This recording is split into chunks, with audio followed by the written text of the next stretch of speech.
यहाँहरू सम्पूर्णमा नमस्ते। हामी विगत 10 वर्षदेखि कृषि पेसामा निरन्तर आबद्ध भइराखेका छौँ। त्यो सँगसँगै हामीले अहिले विगत 3 महिनादेखि कृषिमा एउटा नयाँ व्यवसाय सुरुवात गरेका छौँ र हजुरहरूले भिडियोमा देख्न सक्नुहुन्छ। हामीले 3 महिना यता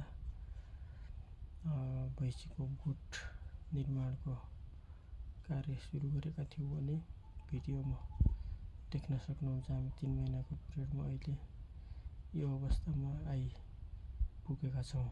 हाल हामीसँग 9वटा भैँसीहरू रहेका छन् भने हामीले हाललाई यो सङ्ख्या कायम राख्ने र घाँस खेतीको विस्तार गर्दै आगामी दिनमा उच्च दुध क्षमता भएका भैँसीहरूलाई विस्तार गर्ने लक्ष्य राखेका छौँ। हामीसँग अहिले 2वटा हरियाणाबाट आयातित भैँसीहरू रहेका छन् भने बाँकी यिनी भैँसीहरूका पाडीहरू रहेका छन्। हामीले यो फर्मलाई मुख्यतः नस्ल सुधारमा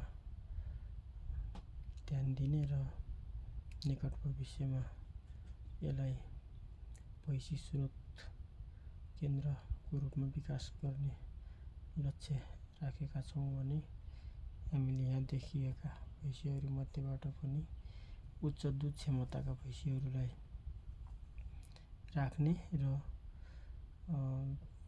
यिनीहरूबाट पाडापाडीहरू उत्पादन गरेर किसानहरू सामु उच्च दुध क्षमताका पाडापाडीहरू वितरण गर्ने मुख्य लक्ष्य हाम्रो रहेको छ। यहाँहरू भिडियोमा देख्न सक्नुहुन्छ। हामीले अहिले घाँस खेती विस्तार गर्ने कार्यक्रम रहेको हुँदा हामीले सङ्ख्या अहिले हाललाई यति 9वटा सङ्ख्यामा हामी चाहिँ कायम रहन्छौँ भने अबको 3-4 महिनामा हामीले यो सङ्ख्यालाई वृद्धि गर्ने लक्ष्य लिएका छौँ।